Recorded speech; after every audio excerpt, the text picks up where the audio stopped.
¿Qué pasa, gente? Hoy vamos a hablar de la historia de la agricultura.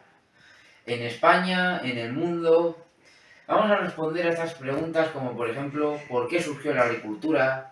¿Cuándo surgió la agricultura por fases? ¿O qué será del futuro de la agricultura? Todas esas preguntas las vamos a responder en este vídeo. Pero antes de empezar, déjame decirte de que te suscribas aquí abajo o por aquí abajo, dale a like si te gusta el vídeo y la verdad es que se vienen cosas muy interesantes. Así que ya puedes comentar sobre lo que te gustaría que pasara en el siguiente vídeo. Bueno, vamos a entrar ahora. Bueno, pues hoy como veis, hoy toca teoría, hoy no estoy en el huerto, yo estoy aquí en casa y os estoy haciendo esta presentación sobre la historia de la agricultura. Yo espero que os guste y es un tema que a mí ya tenía idea de tratarlo. Bueno, pues vamos a empezar con esta foto, que es la última glaciación, la glaciación de Worm, que tuvo lugar en el 10.000 a.C., por ahí. Como veis, cubrió de hielo gran parte de Europa. Y a partir de aquí, pues ya pasamos de ser una sociedad de cazadores-recolectores a ser más sedentarios y ya nos metemos en el neolítico. Bueno, deciros que, bueno, los que tengáis huerto lo entenderéis, que una vez que tú pones un huerto, ya estás, donde no estás en el huerto, ya estás pensando en el huerto. Pues a esta gente, pues le pasó lo mismo. Bueno, las primeras civilizaciones influyen bastante en esto. Egipto, Mesopotamia, India y China están al lado de un río. Para que se dé agricultura tiene que haber sol y agua. Y en estas zonas había sol y había agua. Bueno, estas civilizaciones, más concretamente la egipcia y la mesopotámica, cultivaban cereales como la cebada, pues los mesopotámicos inventaron la cerveza, cereales como las habas, la lechuga o las liláceas como los ajos y las cebollas. Bueno, más concretamente en Egipto cabe destacar las crecidas del Nilo, pues que influían bastante en su agricultura, dado que se inundaba los campos alrededor del Nilo y luego cuando se retiraba el Nilo esto dejaba una tierra muy buena para el desarrollo de la agricultura. Bueno, también la agricultura hizo que se inventaran las matemáticas para contabilizar la cantidad de grano o también en caso de ganadería el ganado. Otro dato es que pues aquí ya se metió el algodón como cultivo o el arroz en China, por ejemplo. Y ahora ya nos vamos a centrar más en lo que es España y el Mediterráneo en general, llegando pues al 1050 a.C., cuando los fenicios llegaron hasta la península ibérica y plantaron los primeros olivos y las primeras viñas, que es más o menos aquí cuando también llega la escritura a España y se funda Cádiz. Bueno, pues deciros que esta gente pues viajó a nuestro territorio y hemos heredado cosas de ellos, que luego los cartagineses también nos influirán. Bueno, ahora pasamos ya a Grecia y vamos a hablar de la tríada mediterránea. Bueno, la tríada mediterránea estaba compuesta por el olivo, la viña para las uvas o el vino y los cereales. Que esto también lo copiarán los romanos más adelante, como vamos a ver. Y esto también llega a la península ibérica. Bueno, los romanos, deciros que es de importante su destacado arado romano, que ya le meten hierro. Seguía tirado por caballos, pero ya le meten hierro. Ya va a otro nivel, ¿no? La lechuga romana, que muchos ya os habéis dado cuenta. La higuera como árbol destacable. Y que me voy a ir a este lado para que lo veáis. Que aquí está, pues en esta foto podemos ver cómo se inventan las primeras prensas de aceite y vino, sobre todo en las villas romanas, que nos han dejado un gran datos arqueológicos respecto a la agricultura. Bueno, a ver cómo me pongo, me voy a poner aquí en medio, bueno, para que lo veáis. Los visigodos, como estuvieron aquí pocos años, pues no nos dejaron gran cosa, pero los árabes que estuvieron más nos han dejado bastante base de agricultura aquí en España. Como por ejemplo los cítricos, que en Valencia, por ejemplo, es lo que más hay y viene de los árabes. Los campos de regadío, esto también es una invención árabe, como las norias y todas estas cosas. Y en cultivos hortícolas podríamos destacar la berenjena y la espinaca.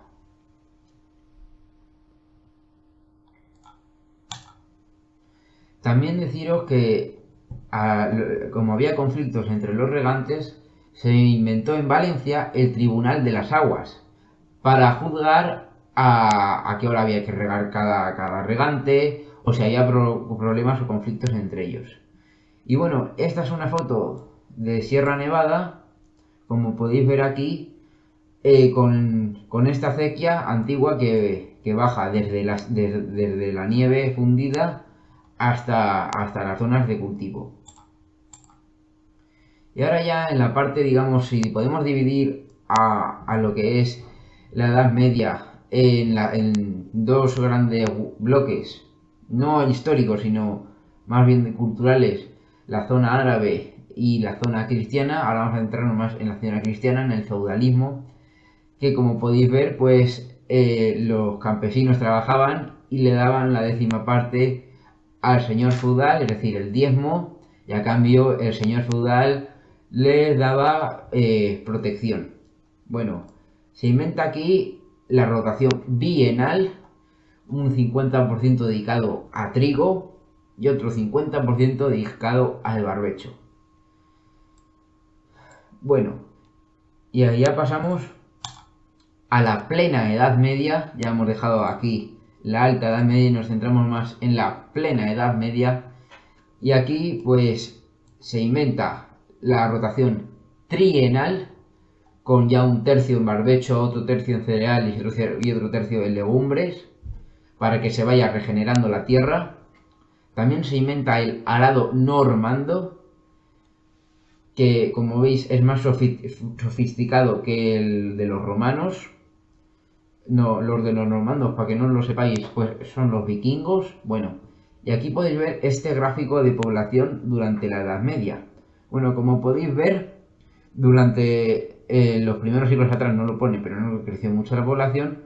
Y ya en plena Edad Media, cuando empezamos a ver estas revoluciones agrarias, pues la población crece, ¿no? Bueno, esto es por la peste negra, que la población europea pues baja bastante. Pero bueno, quitando eso, vamos bien. Bueno, aquí vamos a hacer un paréntesis y vamos a hablar del clima, ¿vale? He puesto aquí el periodo cálido medieval. Bueno, ¿y por qué? Pues porque se ve que los vikingos colonizaron lo que es hoy en día Groenlandia y el norte de América gracias a que pues Eric el Rojo había buenas temperaturas y se podía ir navegando hasta esta zona. Bueno, como veis, pues en zonas como Reino Unido o el norte de Europa se cultivaba la viña por una cosa que hay aquí. A ver, me voy a poner aquí. Vale. Vamos a ver este gráfico, temperaturas en los últimos 11.000 años. Bueno, podéis ver la última glaciación y luego ya podéis ver, pues vamos a entrarnos año cero. Aquí hay un periodo cálido de los romanos, ¿vale? Como ahora. El periodo cálido medieval, que es este que estamos hablando ahora, del año 900 al 1300, y luego viene la pequeña edad de hielo, que la verdad fue, desde ahí ya hemos ido subiendo para arriba. Bueno.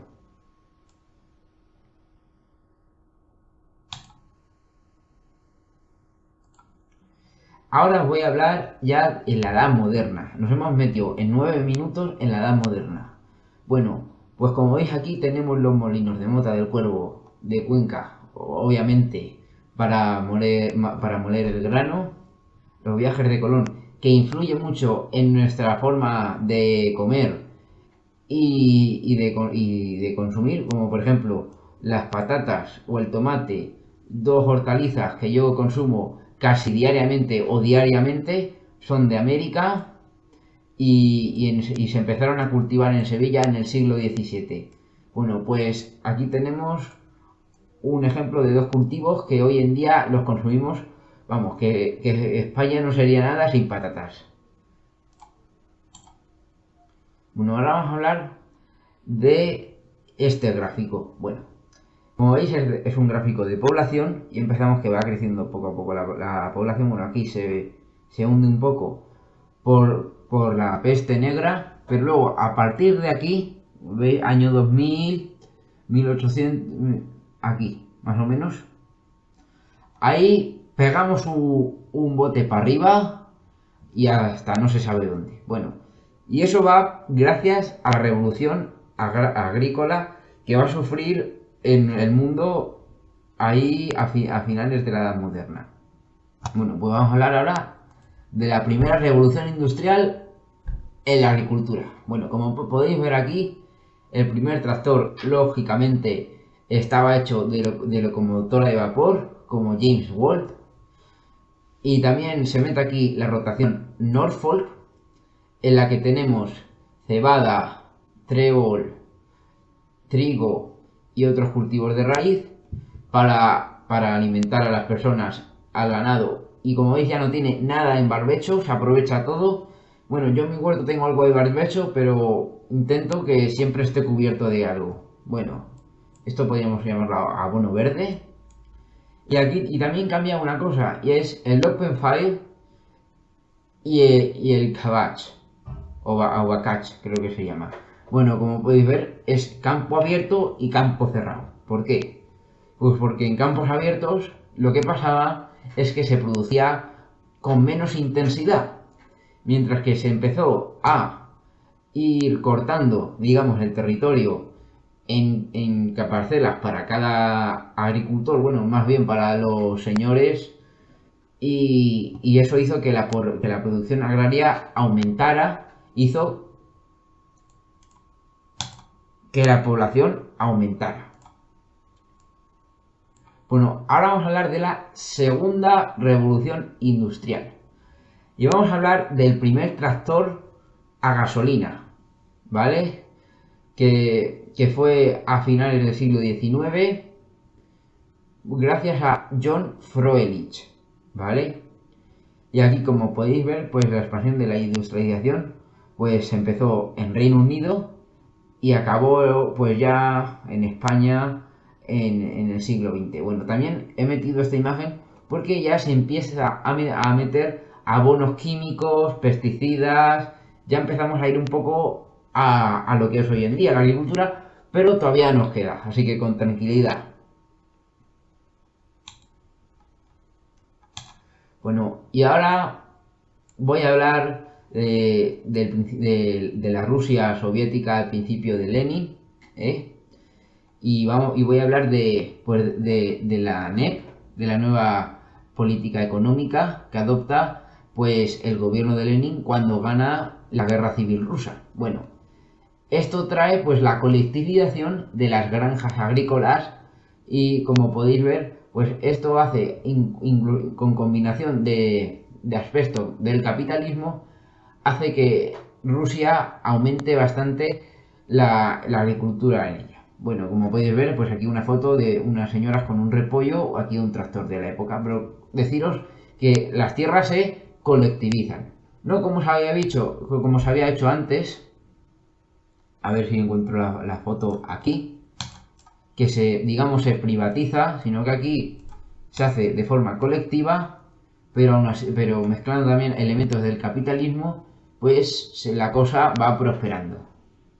Bueno, también deciros que no lo he dicho, que se me ha olvidado, que al meter máquinas en el campo hace que la población rural pues deje de aumentar. Bueno, no es que deje de aumentar, es que la gente se va a las ciudades porque su trabajo es sustituido por tractores, cosechadoras que ahora se inventan gracias a la revolución industrial. Bueno, pues una vez dejado atrás ya la segunda revolución industrial, con el tractor de gasolina y todas estas cosas, ahora vamos a hablar de la reforma agraria de la Segunda República durante el bienio progresista. ¿En qué consiste esta reforma agraria del ministro de Agricultura, Marcelino Domingo? Pues consiste en expropiar las tierras a los grandes señoríos para dárselo a los jornaleros sin tierra. Que hoy en día las tierras chiquininas, que tenemos muchos, viene de esta reforma agraria del bienio progresista de la Segunda República. Bueno, ahora vamos a hablar del Tercer Reich y el ecofascismo. Sí, el ecofascismo.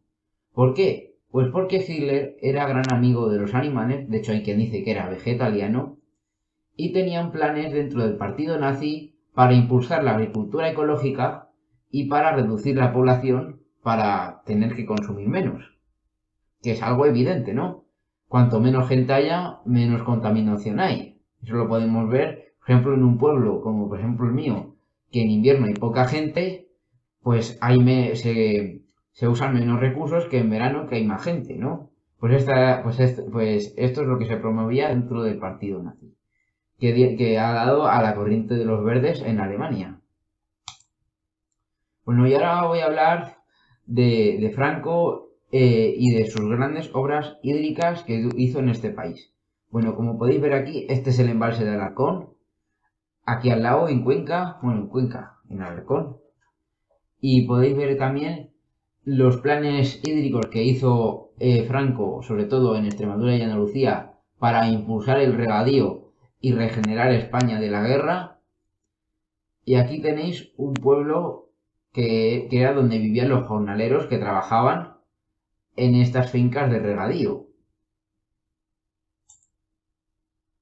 Bueno, y ahora os voy a hablar de la Revolución Verde, que tuvo más o menos ahí en los años 60, cuando se dio. Se impulsó el uso de fitosanitarios a lo bestia, como podéis ver en este gráfico. A partir del año 70 crece bastante y a partir del año 2003 por ahí ya empieza a caer y continúa bajando.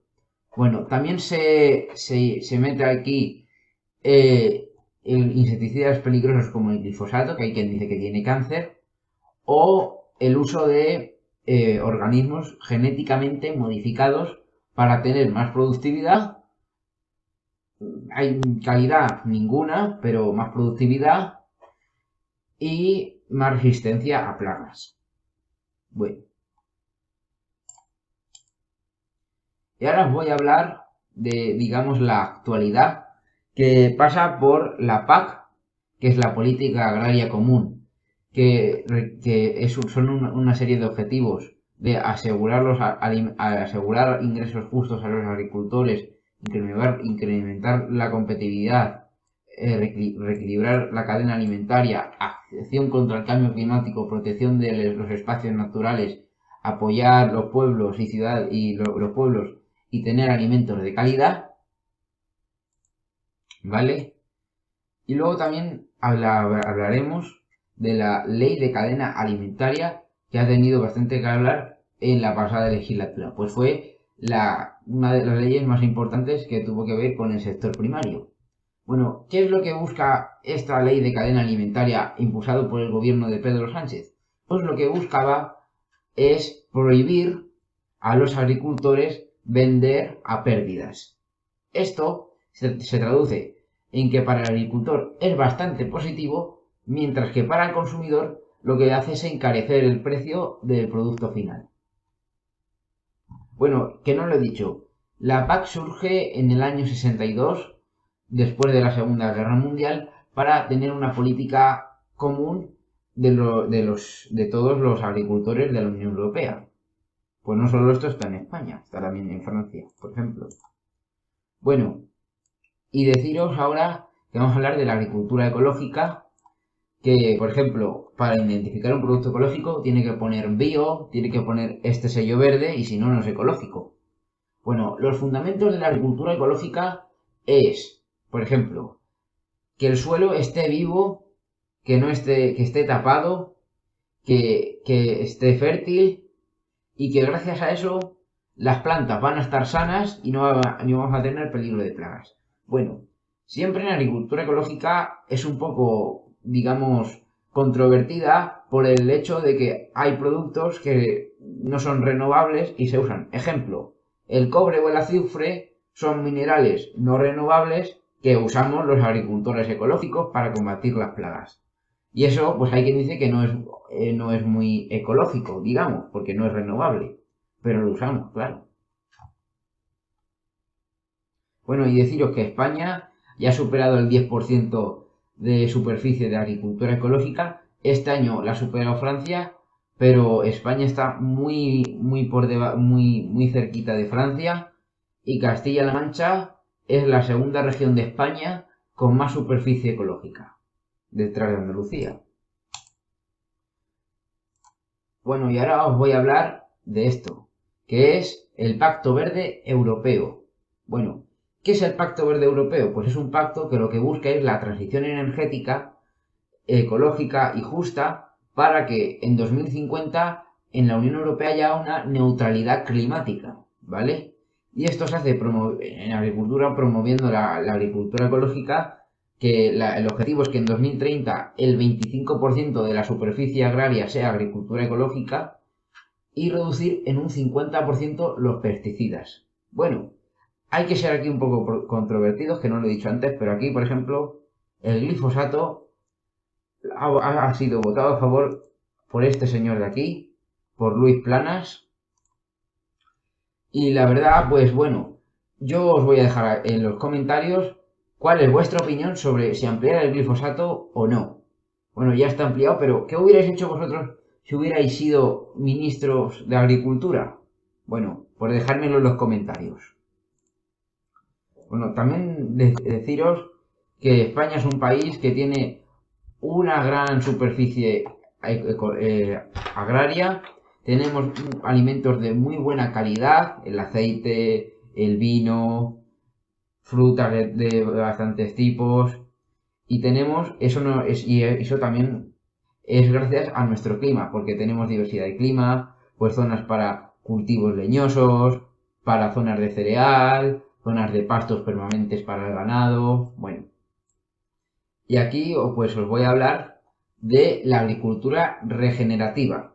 Bueno, la agricultura regenerativa es parecida a la agricultura ecológica, ha salido detrás de la agricultura ecológica, porque es una forma de absorber el CO2 de la atmósfera en el suelo y hacer que el suelo esté todavía mejor que la agricultura ecológica. Bueno, yo practico de momento agricultura ecológica, pero ya veré si pasarme a agricultura regenerativa. Decidme en los comentarios cuál es vuestra opinión sobre este nuevo tipo de agricultura. Bueno, pues sin nada decir más, ya nos vemos en el siguiente vídeo. Dejadme en vuestros comentarios de qué queréis que haga el próximo vídeo. Muchas gracias por haber estado hasta el final, porque muy poca gente se queda hasta el final. Y espero que te haya gustado la historia de la agricultura. Bueno, nos vemos en el siguiente vídeo. ¡Hasta luego!